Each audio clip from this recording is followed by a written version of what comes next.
Hai, dalam video kali ini saya akan share cara nak faham specs pressure washer dan perhaps dapat bantu korang beli pressure washer untuk kegunaan seperti cuci rumah atau cuci kereta dengan lebih tepat.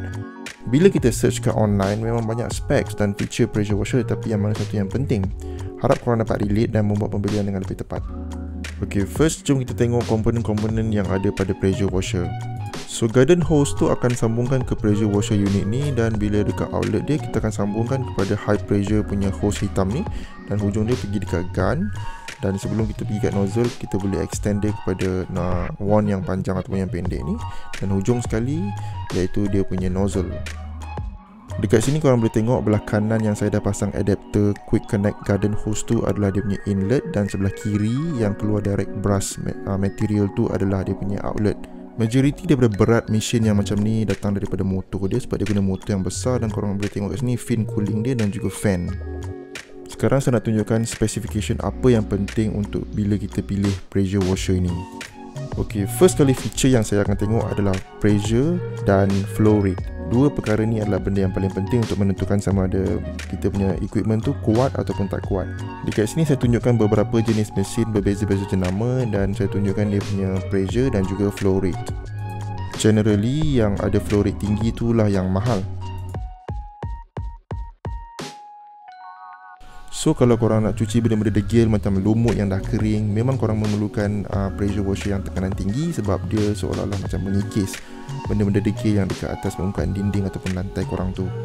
Dan pada kebiasaannya dalam kes-kes cucian macam ni, korang punya flow rate yang tinggi tu akan membantu korang mempercepatkan proses-proses pembersihan ni.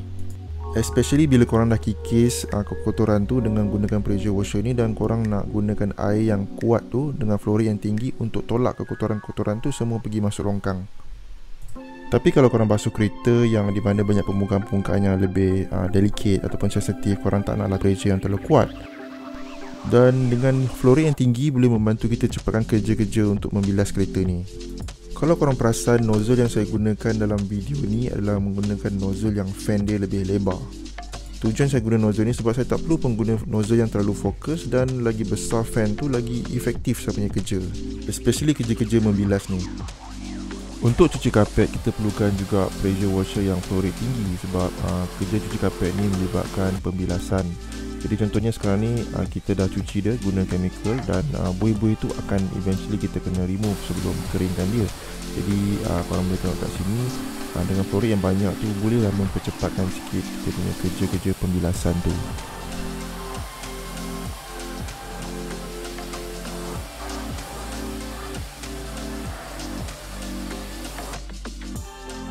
Ok, sekarang jom kita pergi lebih mendalam dan saya akan cakap pasal nozzle.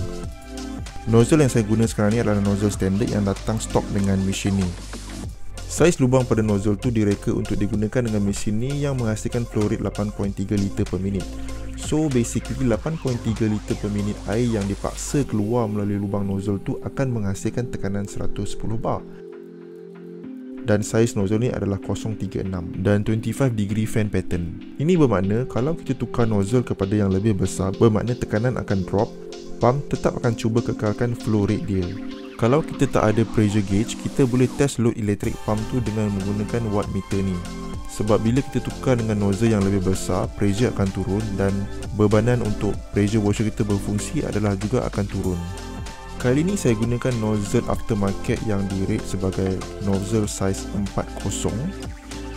Saya tak pasti 40 atau 36 daripada nozzle kaca tu refer kepada unit apa. Kalau korang tahu, minta kongsi kat ruang komen di bawah. Goal saya guna 40 ni untuk kurangkan pressure sebab saya hanya gunakan nozzle ni untuk basuh kereta je. Kat sini korang boleh tengok load pump tu pun turun sikit. Ini membuktikan nozzle ni adalah lebih besar. Korang boleh abaikan bacaan pressure gauge ni sebab saya dapati pressure gauge ni macam tak accurate, tapi berguna untuk saya untuk comparekan satu nozzle kepada nozzle yang lain. Sekarang jom kita tengok apa jadi kalau saya tanggalkan nozzle tu. Kita boleh kira almost tak ada pressure langsung sebab tak ada lubang kecil yang akan menahan laluan air tu dan pump akan running pada load yang sangat rendah. Saiz nozzle ataupun pressure bukan segala-galanya untuk menentukan kekuatan air tu, sebab pattern air keluar tu pun memainkan peranan juga. Dekat sini saya ada beberapa jenis nozzle yang ada ranging daripada 0 degree, 15 degree, 25 degree dan 40 degree. Yang putih ni adalah 40 degree, korang boleh tengok berapa lebar fan dia. Dan yang merah ni adalah 0 degree dan dia sangat fokus dan agak agresif. Kedua-dua ni mempunyai pressure yang sama tapi aggressiveness dia berbeza.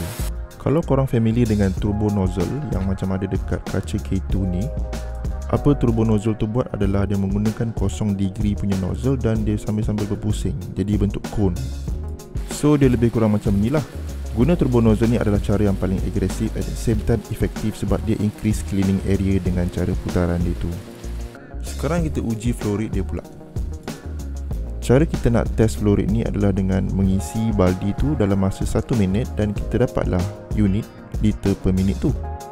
Dan saya timbang air tu 1 kilo sama dengan 1 liter. Dan bila baca unit ni saya kena tolak berat baldi tu untuk dapatkan bacaan air sahaja. So untuk ujian ni saya dapat lebih kurang 8 liter per minit.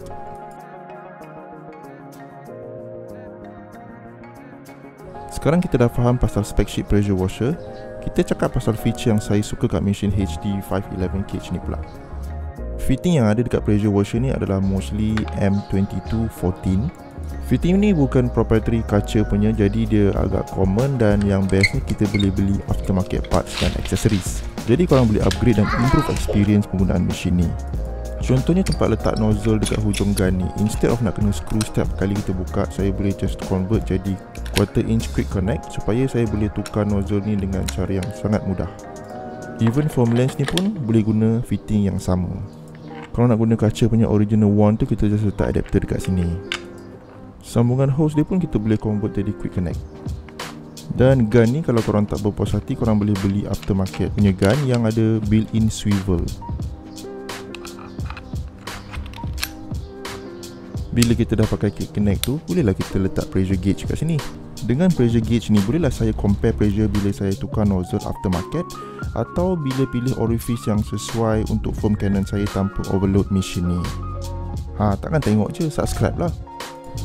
Satu lagi yang saya suka dekat mesin ni sebab dia dah didatangkan dengan 10 meter high pressure hose yang heavy duty dan tak mudah kink.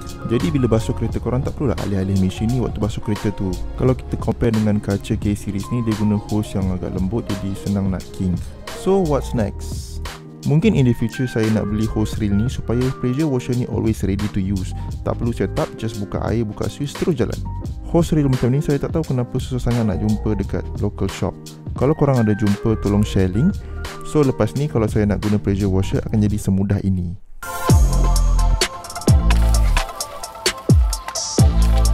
Selain dari feature-feature yang saya dah kongsikan so far, ada benda-benda lain juga yang korang patut tengok seperti berat mesin tu dan sama ada didatangkan dengan roda. Jadi kalau lagi berat, lagi susahlah korang nak angkat. Generally, mesin yang direka untuk home use versus professional use, home use ni jauh lebih ringan. Contohnya kaca K5 ataupun K4 beratnya hanya dalam lebih kurang 13 kg berbanding dengan HD 511 ni berat dia 20 kg. Kenapa beza beratnya? Sebab kaca HD 511 ni boleh guna pada jangka masa yang lama dan juga parts dia adalah serviceable dan replaceable. In fact, dia ada minyak kat dalam tu yang macam enjin kereta yang korang boleh tukar. Berbanding dengan K4, K5 di mana home use tak direka untuk kegunaan jangka masa yang lama, dan juga kalau parts dia rosak, mungkin korang just kena beli baru. So itu saja untuk video kali ini. Saya harap saya dapat membantu, dan jangan lupa untuk subscribe, dan see you next time.